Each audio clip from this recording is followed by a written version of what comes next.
So, welcome, Seething Server. Thank So, you. tell us a little bit about yourself, how long you've been in this wonderful business, and, a few of the different places you may have worked. And from there, the chaos will ensue. The floor is yours. All right. Well, let's see. I've worked in retail my entire adult life. I would say 10 to 12 years have been in restaurants. And I've done a little bit of everything. I've been in big restaurant chains. I've been in casinos. I've done the small business thing. Currently, I'm at a little bakery / cafe. And it's in one of the more affluent parts of town that I affectionately refer to as Karen Central. Ooh. So that's my current state. Wow. So I'm going to go ahead and get this out of the way since obviously you've been in, the serving business for a while. We've been having a discussion. Blame Tag is doing the Lord's work trying to find out about Sunday crowds. So Can you tell us a little bit and confirm that the after church crowd is the worst crowd? I can confirm. Yes, they are the worst. Yeah. I don't know what it is. I don't know if they're trying to stack up some sins that they can cleanse for the next Sunday or what the deal is. But yes, they come in all dressed up and they are just terrible to us. And I don't know what the correlation is, but yeah, definitely can confirm that. Nice. So I want to talk a little bit with you about the pay. Now, it's my understanding. I know in some situations, it's $2.13 an hour plus tips, correct? Mm-hmm. All right. Yes. But depending on, there are a lot of servers out there that make bank depending on where you're at. Kind of walk us through your highs and lows. Like, where was the best? I'd love to hear about the casino. I'm sure that was a fantastic time. And what was the worst? Let's see. The worst, if I can name names, well, I won't name names. I did work at a sushi restaurant that was pretty awful because the chefs got almost all of our tips. Whoa. Yeah. We made minimum wage. Of course, your tips are accounted for in taxes, but the sushi chefs got most of our tips, which was pretty painful because they didn't tell me that until I was there for a few days and had already kind of committed to things. So that was the worst. Probably the best. Kind of depends, but I would say sometimes the big chain restaurants are okay. Just because everybody knows them and everybody knows to show up to them. The casino world, one never knows, because a lot of times people are traveling from places where they don't know to tip, which is kind of crazy to think about. But if you get people from like either coast, West Coast or East Coast, they know to tip. They know 20% is the standard. But if you get people from, I would say, like the Midwest, a lot of times they'll just kind of leave you a couple bucks on like a $60, $70 check because that's just what they do. I found geography plays a big part in that. What about foreigners? Like, people that aren't native to the United States, do they tip or do they not? It kind of depends. Again, geography. It depends on where they're from. A lot of Europeans don't tip because over there it's included in their check. And they don't always know that that's not included here. I haven't had too many problems with people coming in from out of the country, I have to say, except for, like I said, just a handful of Europeans who maybe didn't know that tips weren't included. Okay, here's a good question. What's the biggest tip you've ever got? $100. That's pretty damn good. That was pretty good. That was a good day for me. Yeah. Yeah. I guess there was some kind of,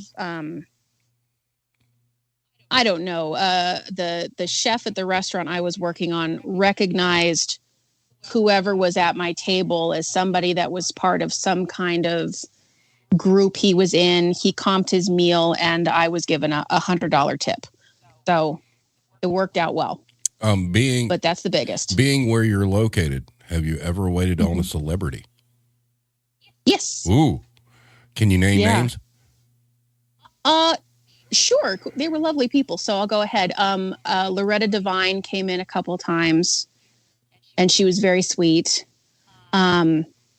We, being closer to the Bay Area, we've gotten a couple of people from the Giants organization.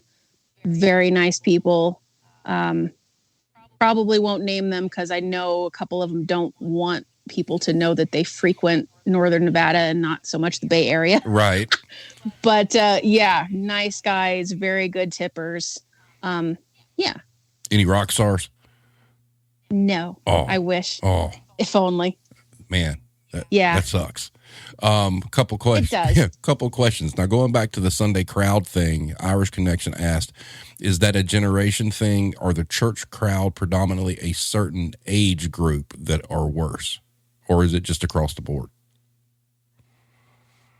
You know, I would say pretty much across the board, but also I don't get a lot of younger people from the church crowd. It's mostly older folks, and they sometimes bring their families, but of course the families aren't paying, so they're not tipping. But I guess it's the older folks, if I'm thinking about it.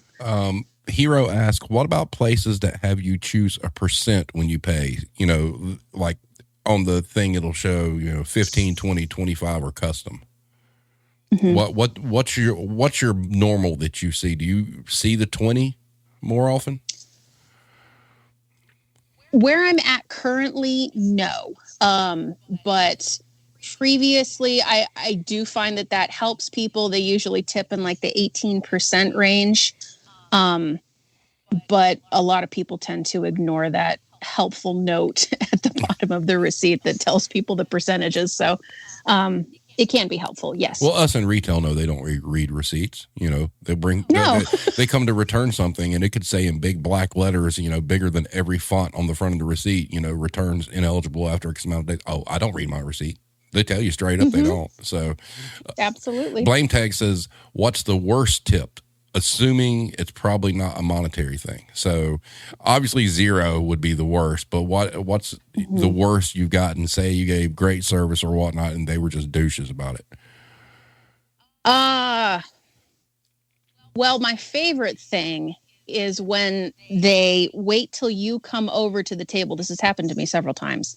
Wait until you come over to the table and they drop maybe a nickel or 2 pennies or something like that. And they look up at you with these big smiles on their faces like they've really done something to help you.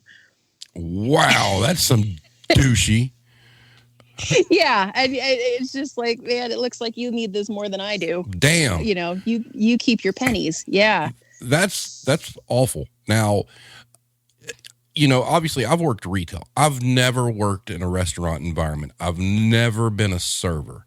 So can you tell us a little bit about, like, quote unquote, tips of the trade that you learn, because obviously as a regular consumer, I guess the big thing we look at is like, are drinks getting filled or whatnot? So what are some things that you've learned, being in this wonderful business of servitude that you got to be on point with if you have any chance whatsoever of making a good tip?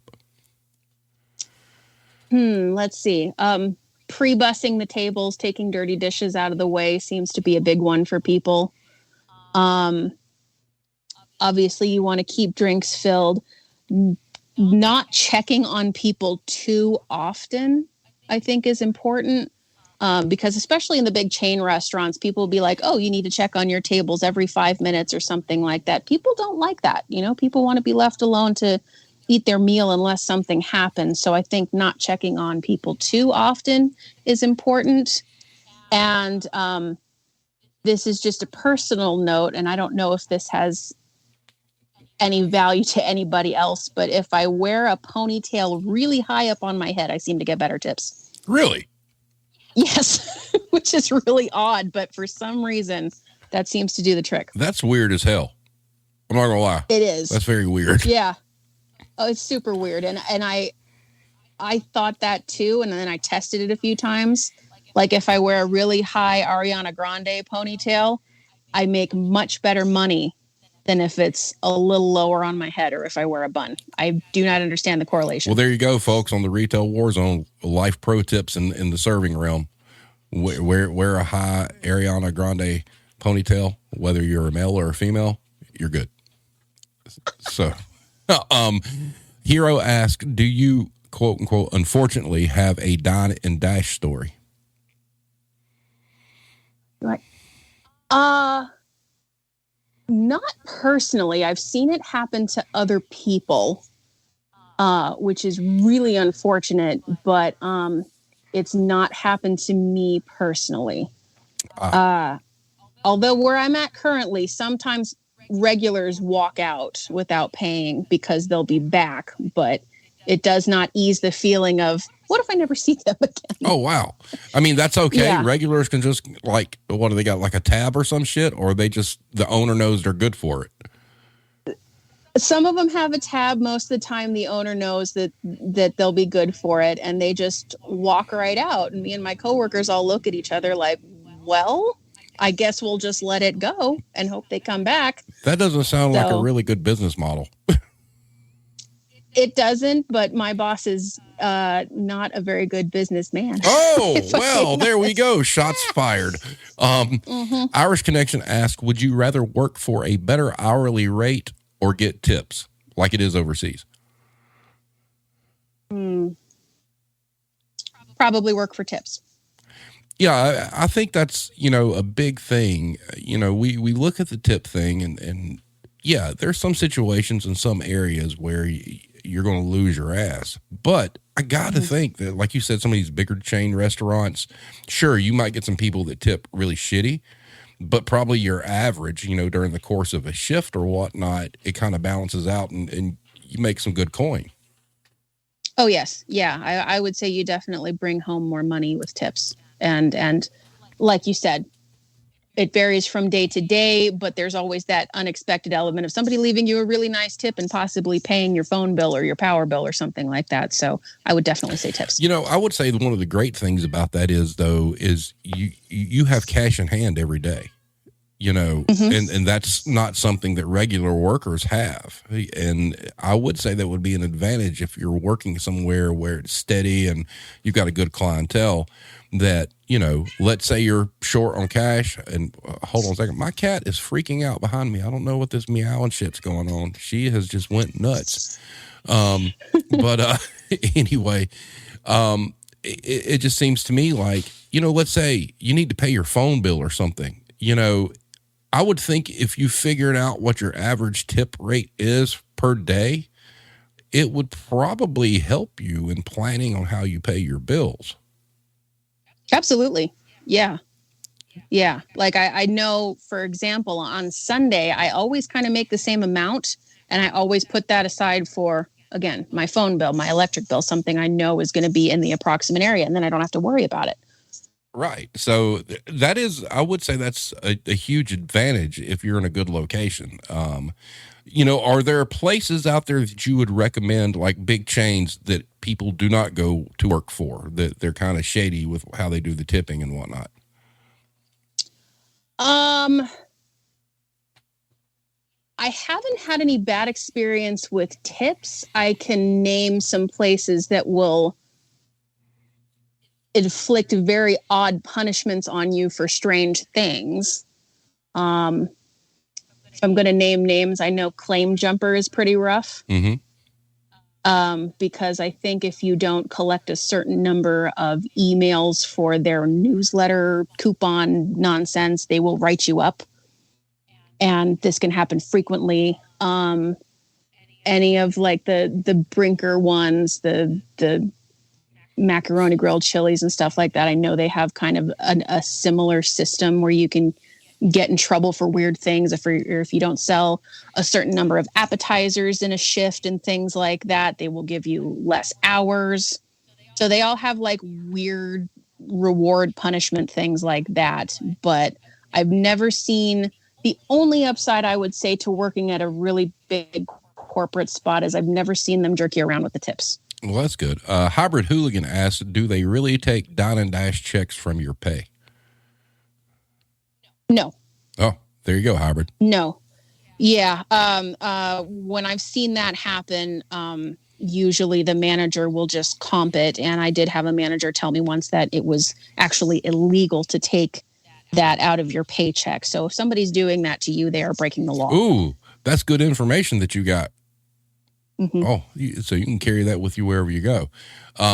Irish Connection says, what are some of the most ridiculous complaints customers have had? Oh, my favorite one was a place I was working at, and there was a calamari appetizer, and somebody complained that it tasted like fish. I mean, it is squid. I mean, come on. Yeah, exactly. Yeah. Or octopus, whatever it is. I don't know. Yeah.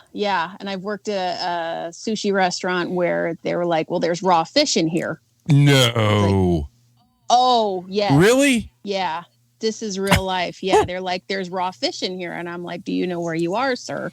In a polite way. But yeah, that's happened. That one blows my mind. Things like, yeah, it used to, I used to just kind of have to give them the the blank stare, like, are you kidding? What is this? That's nuts. I mean, I do not eat sushi. My family does. And even I know there's raw fish involved. Yeah. A lot of people don't. And one of my favorite things, well, I guess I shouldn't use the term favorite, but one of the most surprising things is when people just devour what's ever on their plate and they're like, oh, was there almonds in this? Was there crab in this? I'm allergic. And then they go to complain and you're like, but really? You didn't ask? Oh, this is actually a conversation my wife and I had probably about a week ago. And this is something that I never thought of, but she brought up. She asked, can you explain why some restaurants think it's a good idea not to have pads to write the orders down? She says, I do not understand. I don't either. I've never heard of that. Do you mean where they have like the digital thing you can order from, or they just want their servers to remember? They want their servers to remember. They have nothing. Like they're not writing it down. I mean, and uber props to any server out there that can memorize, an order when they've got, 50 to 100 people in a restaurant. But to me, it just seems like a disaster waiting to happen. Oh, absolutely. And if you forget modifications or something like that, that really sounds like a wreck. I've never heard of that. That almost strikes me as like a fine dining thing, but I've never worked in fine dining, so I'm not sure. But that is crazy. Trust me, this isn't fine dining. We ain't got that kind of money. so no. Wow. Yeah, I've never heard of that. That's crazy to me. Okay, this is where it came from. Cheesecake Factory has a huge menu, and the servers have no anything to write it down at all. That's where she noticed that. I remember now. Wow. Yeah, they do have a mammoth menu. Yes. I don't know how a server would do that. That's wow. That almost sounds like they're trying to throw people under the bus on purpose or something. That's crazy. Yeah, because the Cheesecake Factory is not fine dining, but that menu is ridiculous. I mean, it's like everything that you can think of thrown into one menu, and let's confuse the fuck out of everybody, basically. Yes, and it changes frequently, right? I mean, wow. Yeah, that's crazy. There was another question. Let's see, where was it? I missed it. No, there's not. Okay. So as far as complaints go, how many times have you had, people, I'm assuming like, especially with steaks or whatnot, how much stuff do you get as far as, it's not cooked right, but they've eaten like 3/4 of it? Pretty often. This happens a lot. I can't tell you how many times. I mean, people eat the whole thing and they're like, it just didn't taste fresh, or, well, this tastes like it was made yesterday or something. And I'm like, but you ate the whole thing. And I kind of joke about my boss being terrible, my current boss. But one thing I will say for him is he's like, well, I can't give you your money back if there's no food. Right. If you ate the whole thing, I'm not going to help you. But it happens a lot. People will just lick the plate clean and be like, well, I hated it. Wow. And it strikes me as people really trying to scam and try to get free stuff. And you see that a lot. You see people, and you can kind of almost smell it on them. They know if they complain, they'll get a free meal. And you can tell that they do this a lot. And that they are always trying to scam to get something. Right. There was a comment followed by a question from Russell. He said, I used to be in food back in the day as a cook, and I had my favorite waitresses, and I usually would add a little extra for them to deepen their tips. And followed with the question, did you have cooks that would look after you more so than other waitresses? Yes. Oh. Yeah, absolutely. And that I would say happened a lot in the sushi restaurant that I worked in. Oh. The chefs would really look out for you. They would hook you up. There was one woman who you could have the best night ever, or she could destroy you. And that went for both servers and customers. Like if you were nice to her, she would be nice to you.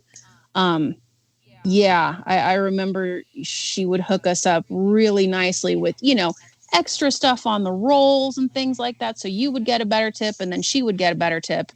That does happen a lot of places where you kind of bond with the chef and they help you out. That's for sure. That's cool. Blame Tag asks, do you personally feel that people who expect you to sing happy birthday can F right off and keep effing off? Okay, well, it's a little different for me because I am a trained singer. I do have a degree in music. I did get hired at some places because I did not mind singing happy birthday, and it would come out nicely if I did. Time out. Okay, time out for just a second. Blame Tag, did you just hear that? So you're a singer. Mm-hmm.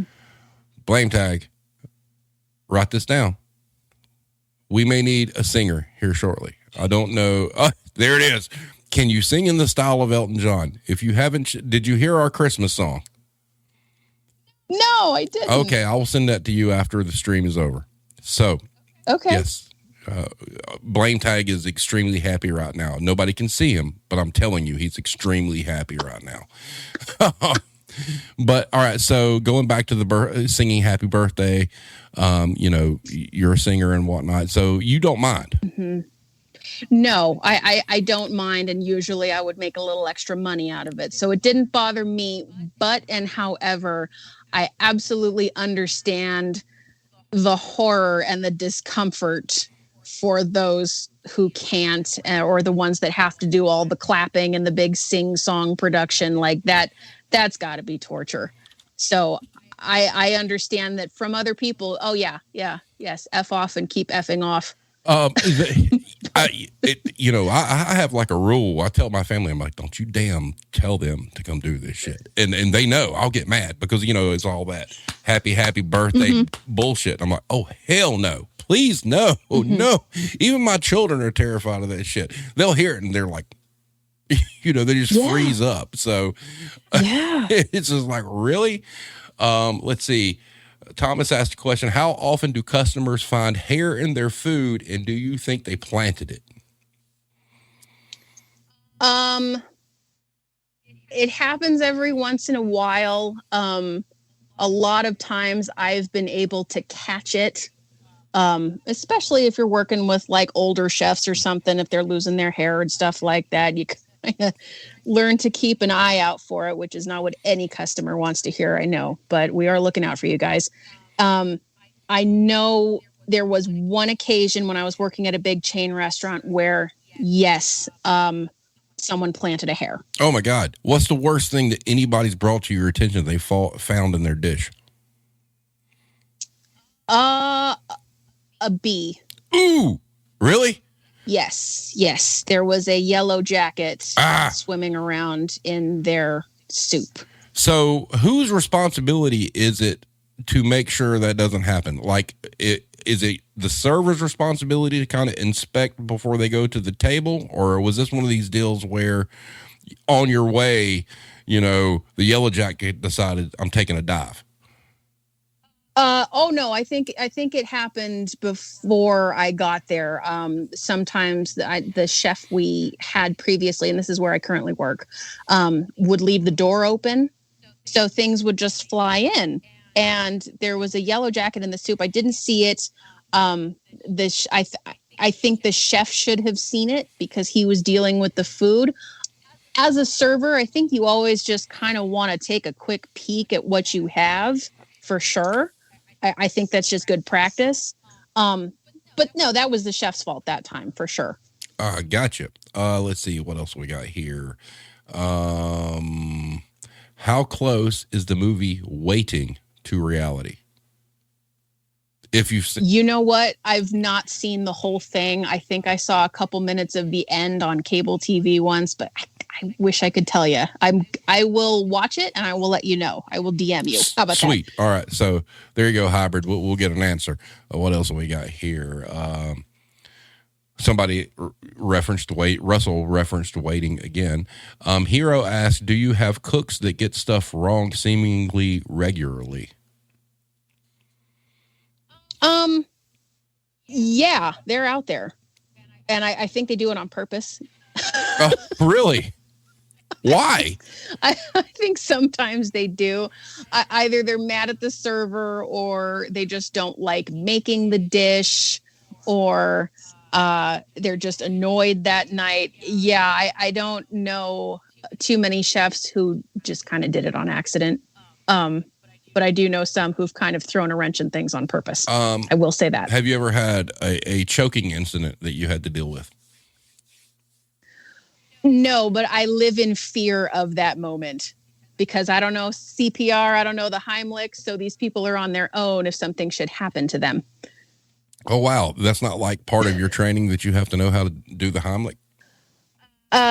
No. I think there might be a rule where there has to be like one person on the premises who knows how to do the Heimlich, but I am not that person. Wow, I would honestly think that would be like something they would train people on. But then again, training costs payroll and you're not serving people. So yeah, I get that. I understand it.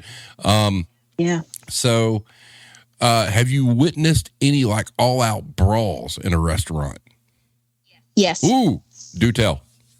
More than once. Actually, one happened a few weeks ago. And it was two men in their 80s who probably should have known better. But they started smacking the spit out of each other. And one of them fell over one of our chairs. So very exciting stuff. But yeah, I've seen a few fights, actually. Wow. Anything that resulted in like terrible injury or just tomfoolery? No terrible injuries. I did see a guy get a cut by his eye once, but it wasn't, it was just a superficial wound, but that's as far as it's gone. Oh, I have to ask you work in this business. Have you witnessed anybody clock anybody over the head with a beer bottle? No. Oh, I have not. Man, that's unfortunate. That would be exciting. Yeah. It would be exciting as long as you're not involved. Yeah. As long as I'm a spectator far away from things. Sure. Wow. Hero says they don't have Ariana Grande ponytail Heimlich, the 300-pound all-you-can-eat guy. Good point. Good point. Right. Yeah. Have you ever worked anywhere that has a buffet? Yes, I worked in a buffet. Okay, so have you ever been, witness to them kicking somebody out because they've went too far on the buffet? No. Knock on wood. No, I never saw that because at a buffet, you expect people to eat until they're disgusted with themselves, as one of my coworkers said. Well, I had a bunch of friends So, who took a buffet as a challenge. yeah. Oh, people do. The buffet I worked at, I know they had like a crab legs night, and it was like an extra $10 or something like that, but you got all the king crab you could eat. And people would just abuse the hell out of that, but you expect them to, you know? So no, I've never seen anybody get kicked out for going too far. I think what's more likely to happen is they just run out of food. I've got like people in the chat. Thomas says me and my 3 older brothers have, and the Howard hooligans like guilty. But they're good. You ask for it, you put it out there. It's like, here's a buffet. I know my ex brother-in-law. Anytime there's a buffet, he's like, okay, this is a challenge. Okay, Yeah. But for me, I would eat until I probably got sick. Yeah, but it's crazy. So have you seen a situation where? Oh, this would be a good one. Have you ever been working a shift? And let's say there's a couple that's there on a date, and like either a wife or an ex walks in and confronts. So let's say somebody's cheating on their spouse and they're at this restaurant and then the spouse shows up. I've not seen that, but I have been party to similar incidents. And it's always really awkward as a server because you don't know if you're supposed to go in there and do something or if you're just supposed to let it play out. I remember once I walked in on a family who was announcing that the main couple was getting a divorce. And everybody started crying, and I had an armful of drinks. I'm like, oh, okay, well, what do I do? Wow. Oh, sorry, continue. No, go ahead. The other one I know, I walked in on serious ugly family drama. I remember once I was waiting on a middle-aged couple, seemed perfectly nice. They said, my teenage daughter's going to come join us. Do you mind? And I was like, oh, no. And the daughter comes in with her boyfriend. They order some drinks. Once again, I'm on my way to the table with a whole tray full of drinks. The mother is reading the daughter for filth, and the daughter is like snot crying, sobbing. Yeah. And I just kind of stood there with the drinks, like, I can't go over there, right? And I looked to my manager and I'm like, what do I do? And he's like, I don't know. I've never seen anything like this. So definitely walked in on family drama. Have not had the ex confrontation yet. Although I can say I have seen regular customers who bring their side piece in. Ooh. But I haven't seen any confrontations yet. That's a good point you brought up. So if they're a regular customer, and let's say you've seen a husband and wife come in together, and you're familiar with both of them and they're regular clients or whatnot, what goes through your head when you realize that somebody's bringing in their side piece?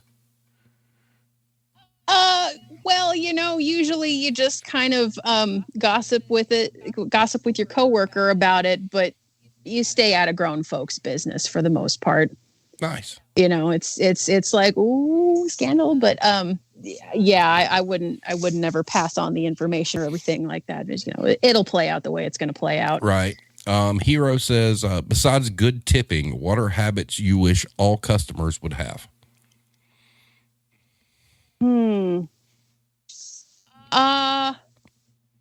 Ordering all the stuff they want to order at the same time would be nice.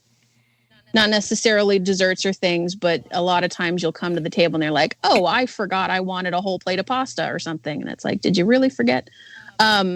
So yeah, knowing kind of what you want ahead of time would be nice. Let's see.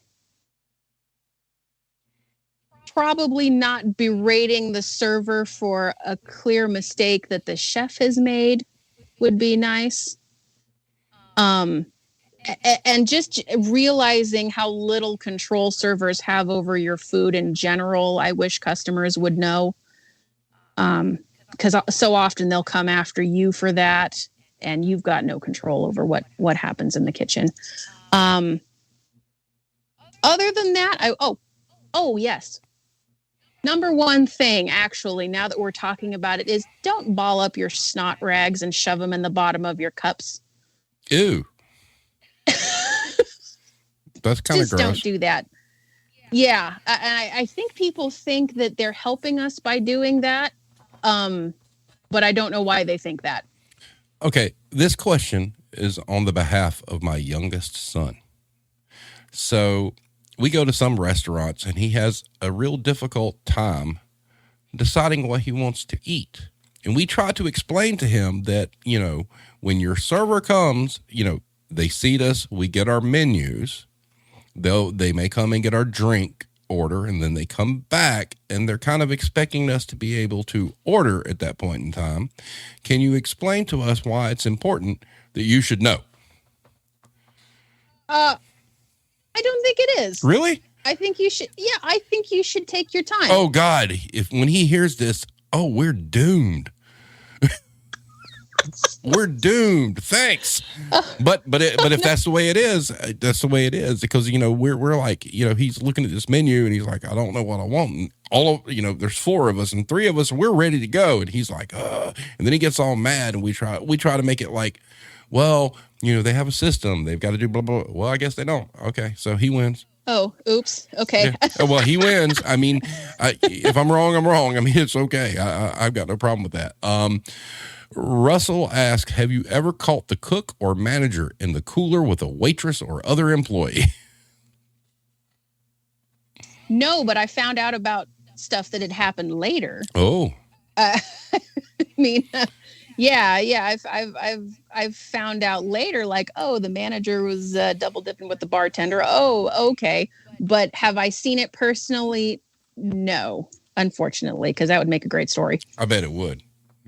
I mean, I'm sure there's plenty of scandal that goes on in a restaurant. Oh, constantly. Yes. Oh, you ever had, like, let's say you've got one cook. You ever had the cook just quit and walk out? Yeah. Ooh, what do you do then? Well, you just do the best you can. I know that, and this is quite a story. Actually, I was at a restaurant that used a lot of wine in their dishes, and the cook drank an entire bottle of wine on shift. And so the managers pulled her into the office, presumably to fire her, and she wasn't having it. So she stormed out, hopped in her car, and drove off with a whole bottle of wine in her. The manager then had to hop in his car and chase her down so she didn't get in an accident. And we had nobody to cook. Oh, my God. So basically, we just had to kind of give a very G-rated explanation to our tables as to why the food was taking longer than usual. Fortunately, it happened at kind of a slow time, so I only had to give that speech to a couple people. But basically, you just say, it's just going to be a minute, and you're free to leave if you want. We understand, but here's the situation.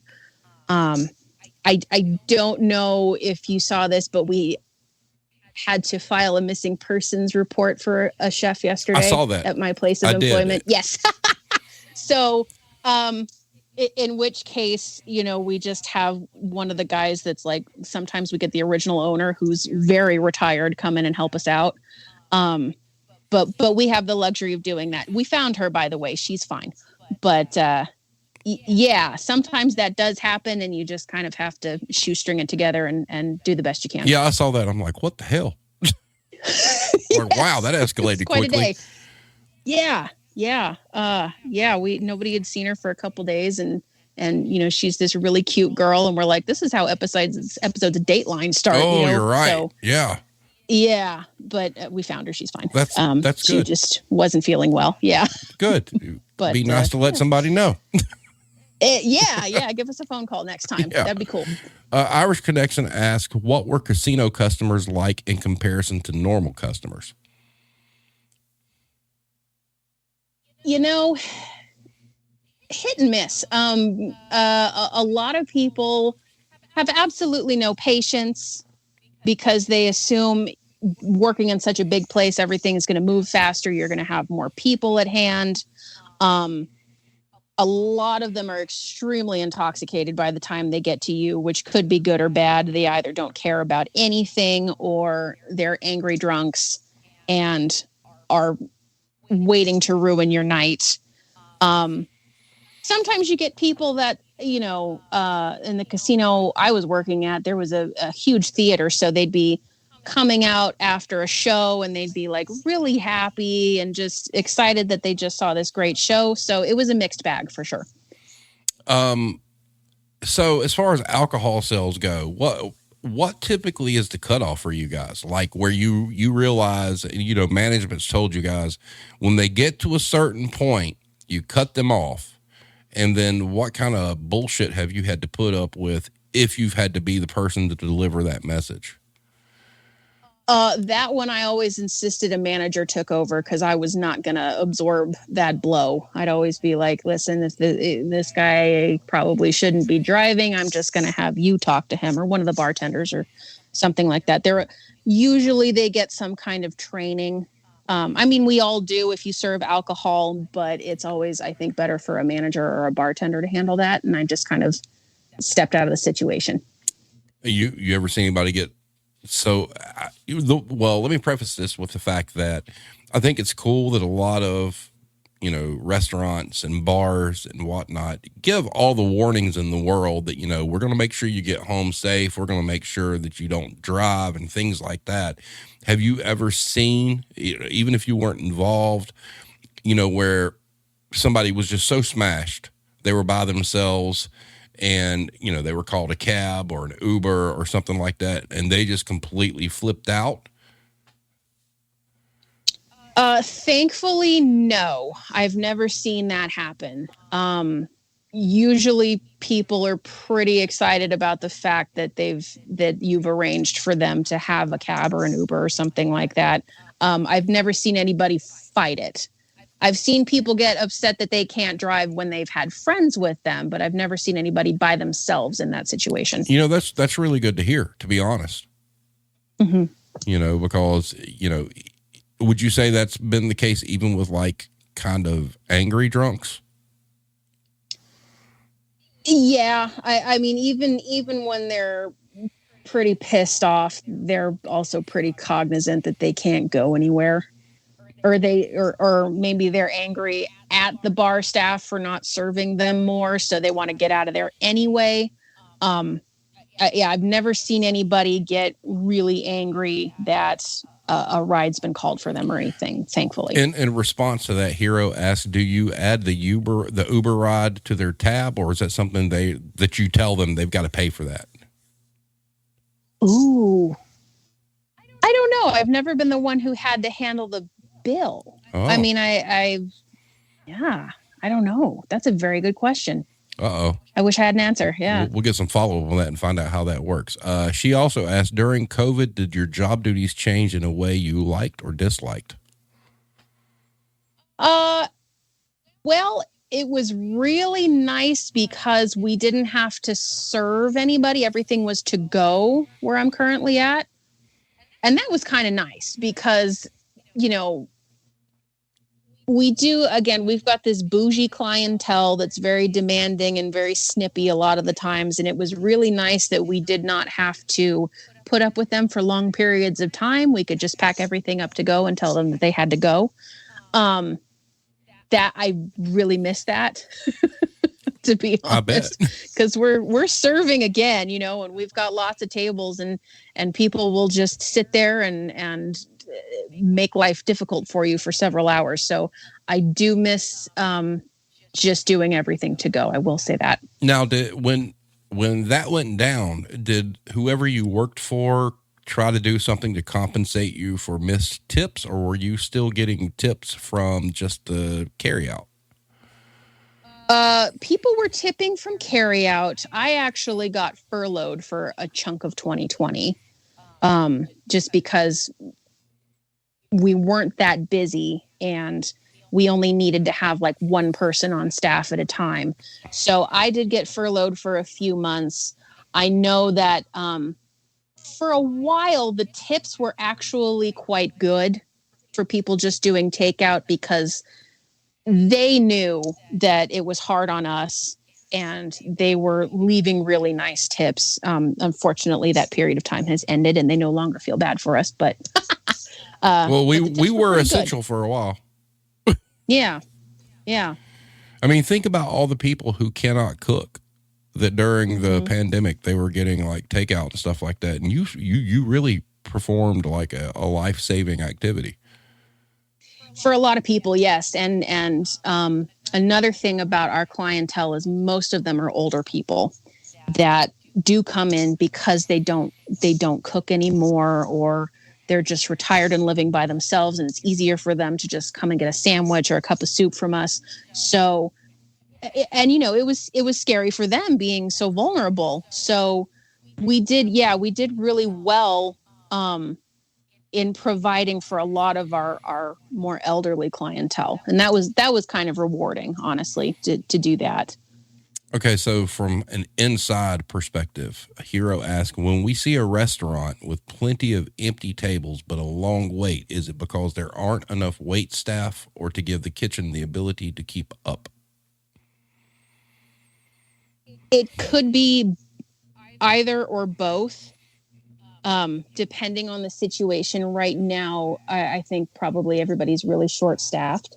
So right now it's because we don't have wait staff, but I've definitely been in situations in restaurants where we had to stop seating people because the kitchen was crashing, for sure. Gotcha. Irish Connection asks, any supply chain problems during the pandemic or now? During the pandemic, we surprisingly had no trouble. Right now, yes, we are having some issues, and it sucks because it's a bakery and we are having trouble getting butter sometimes, or certain kinds of flour. So yeah, we are running into that now. I would think so. I mean, especially when you look at things made with grain, because with everything that's going on in the world, and Russia and Ukraine being the main exporters of grain, yeah, it kind of makes sense. Yeah. I mean, yeah. It really does. I just want to ask, what do you think about the restaurants that basically operate on just sex appeal? I mean, you've got Twin Peaks, you've got, Hooters and whatnot. I find it, to be honest with you, kind of disgusting. Mm-hmm. It depends. I mean, if everybody involved is cool with it and kind of knows the score, I don't mind.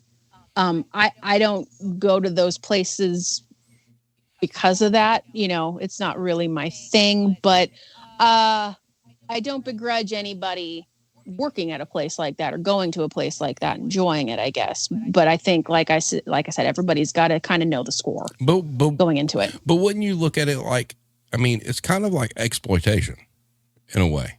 Yeah. Yeah. Yeah, it can be, for sure. I would think so, because whoever came up with that business model, obviously, that business model was made for exploitation of people. Mm-hmm. And yeah, sure, I bet the tips are great and all that whatnot, but just the principle behind it just kind of creeps me out, to be perfectly honest with you.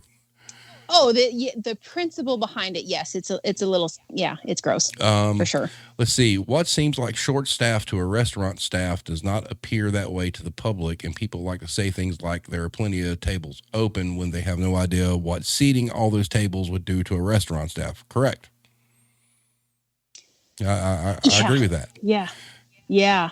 Yeah. And honestly, those are people that have never had a job like that, and that's kind of what you have to understand, is that these people probably have had office jobs their entire life. They have no idea what's going on behind the scenes, nor do they care. And that's where the trouble happens. And they don't understand that the longer wait times and the empty tables guarantees that their experience is actually going to be better than if you just sat everybody at every empty table and everybody's raising hell because they didn't get their food. Exactly right. And that's kind of, terrible. I mean, where all this kind of came from, and this was my assumption was, we went to Texas Roadhouse, and it was an hour wait. We had nowhere to be, sat in our car or whatnot, and I got to see the old man who complained that the wait was so long and his wife was diabetic and, she needed to eat and all this other stuff. And we go in and, we finally get seated, and obviously there's a lot of empty tables. And, it's like I said, obviously it is probably a staffing issue. And, you gotta pick your poison. If you're running one of these businesses, you got to pick what it is you want to do. Do you want to just flood the building full and get tons of complaints and tons of meals you have to wind up comping? Or do you want to try to soften the blow? Yeah, you're going to have some people that are going to be pissed off about the wait and they're going to leave and whatnot. But the overall experience is good once they get in and get seated. Right. Yeah, and it kind of depends. It really depends on the restaurant, the manager. Generally, I mean, people are going to complain no matter what, like you said. We love customers like you who understand that, this is going to be a problem, but, you'll have a better experience at the end of it. It's just difficult to manage because a lot of times, managers do flood the place and then regret that. And then other times they'll, hold off seating for a while trying to get everybody in, but then they're, deluged with comments on, Google review and stuff like that, saying that they're the worst person on planet Earth. There's no winning in that situation when people are going to be upset no matter what. Yeah. And, if you go to an establishment that the food's going to be good, and you're going to leave there wishing, they had somebody to push you out in a wheelbarrow, you should be okay with the wait, and I've changed a lot during the years. I used to be one of these people that would be like, no, I'm not waiting. And I guess, everybody has the option. If the wait's too long, I mean, if you don't want to wait, that's fine. All right. But you can't be pissed off at anybody because of it, because it just is the nature of the business and what it is right now. But, places that we go to that we love the food, the wait's worth it. And, just seeing people just lose their minds over shit. They don't even know what's going on. They don't know how the business runs and whatnot. It's like, come on, man, chill the fuck out. Which brings me to,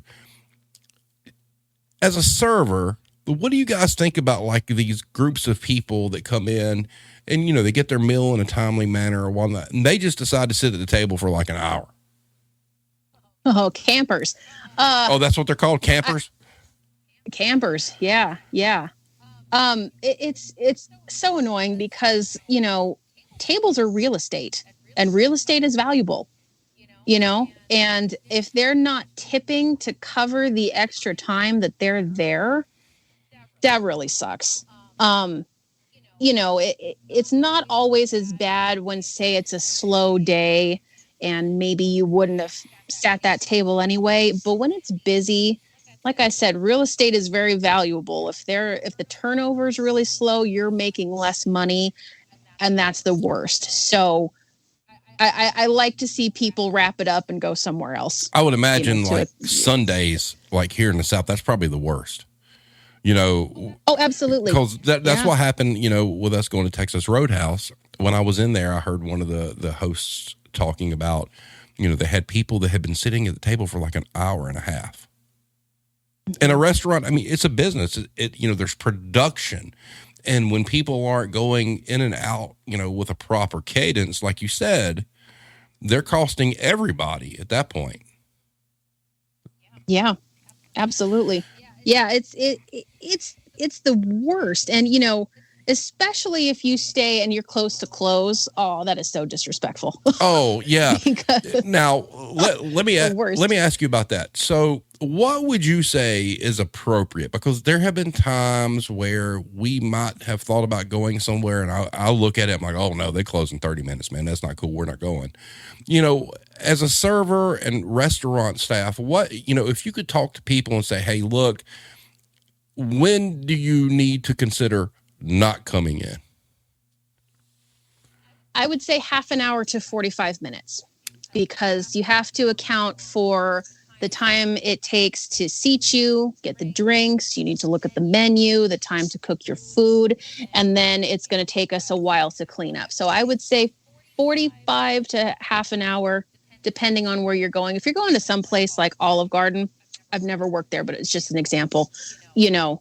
There's a lot of cleanup involved. There's, a lot of cheese and sauce and things like that. If you're going somewhere and just grabbing a sandwich, I'd say 30 minutes. If you're going to somewhere a little more involved, I'd say 45. Good advice, folks. Good advice.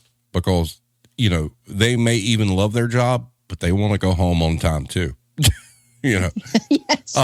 Hero says, in retail, we are hearing a lot of complaints about the prices of things. Does that happen in your job as well? Absolutely. We've had to raise our prices kind of significantly lately. And it really sucks because from a business standpoint, we're still not covering the cost. The cost has gone up for our wholesale stuff and all the supplies we need. And we're still not covering that with the price hike. But, people don't understand that. And they're like, oh my God, this is, this was $9 a couple of weeks ago and now it's $11.50. What's wrong with you? And we're like, we have to account for inflation. We have to do this. So yeah, we get a ton of complaints, but there's just not a lot you can do, and hopefully this is just something that passes quickly, but yeah, it's been ugly. But here's the thing. Good food's worth fucking paying for. That's true. When we went Sunday, I noticed that some of the menu items have went up $1. That $1 is worth it to me, because the food is good. And, right. And you have to look at it also like, okay, well, yeah, that extra $1 may go to make sure their employees get paid or, they're not cutting hours or things like that. We're not talking like, if I walked in and been like, well, holy shit, the $9.99 roadkill went up to like $16.99, that might be a little bit different. But if it went up $1, okay, cool. I'll eat the 4 quarters. Let's go. But let's see. Irish asked, does it annoy staff when customers take photos of food and then themselves instead of just eating? I would say it's more comical than annoying, it's just kind of funny because, they got to get that picture for the gram and then they, move on. But I find it more amusing than annoying. The only time it's annoying is when they're like, get out of the shot, or wow. You're just trying to do your job. That's rough, but that's the only time I get kind of irritated by it. Are you familiar with the Applebee's scandal with the corporate guy who put out the email about with inflation and gas prices going up, it was an excuse to pay people less? Have you seen that? No, that's terrible. Okay, so check that out. Hybrid asked what your opinion was on that, and I just want to make sure if you saw it or not. So, but yeah, I think if you go to Twitter and just type in Applebee's, that's what you're going to see. It is what it is. But I have to tell you, this has been fantastic. I am so glad that you were able to work out being on here tonight. You've got a great attitude and obviously you're very knowledgeable with the business, and we would love to have you back on again in the future if you are willing. Well, thank you for having me. Yes, I would love to. Next week, we're going to have the Drunken Server on, so that ought to be good. What would be really, really cool is, we do these offshoot things, the retail therapy sessions where it's kind of like a private chat and we just kind of talk. It'd be really cool to get like 3, 4, 5 servers on and just kind of let you guys just kind of chop it up. And you're not on camera, it's not live. I can go back and edit any kind of fuck ups or whatnot. That would be really, really cool, to have something like a living document of having people that work in the industry talking about all the bullshit they put up with, good or bad, So, we do tend to get focused on the negative, but there are some good things that happen. Like you said, you get $100 tip. That's effing great. That's a good day. So, I really appreciate you being here, and thank you, for being clutch, coming in like, hey, I can do the 6th. I didn't have anybody scheduled. And I'm like, let's go. But this has been great. The feedback's been great. So having said that, do you have any final words you would like to say, ma'am? Just remind people not to ball up their snot rags and stick them in the dishes. There we go. There's your takeaway. Do not ball up your snot rags and put them in the dishes. So hey, at least you're working in. Oh, let me ask real quick. In the casinos, were they allowed to smoke? No. There's a certain distance away from the restaurants where you have to put your cigarettes out. So no cigarettes. Yes. Oh, and Blame Tag says, don't forget about the Elton John thing. So yeah, we need to get in. Oh yeah. We need to get in touch with you about the singing thing. Sure. Blame Tag, while we're here, go ahead and send her the link to Don't Be a Karen this year. If you missed that for Christmas, you're going to be upset because I knew somebody. Blame Tag rewrote All I Want for Christmas Is You to Don't Be a Karen this year. You'll love it. So. Oh, wonderful. Oh, yes. I can't wait. It'll be your favorite Christmas song from here on out. So I bet it will. Yes. So everybody, thank you so much for being here. Next week, we will have another server on. The week after that, as long as everything goes okay, we're going to have Pete Whelan, who is a employment lawyer.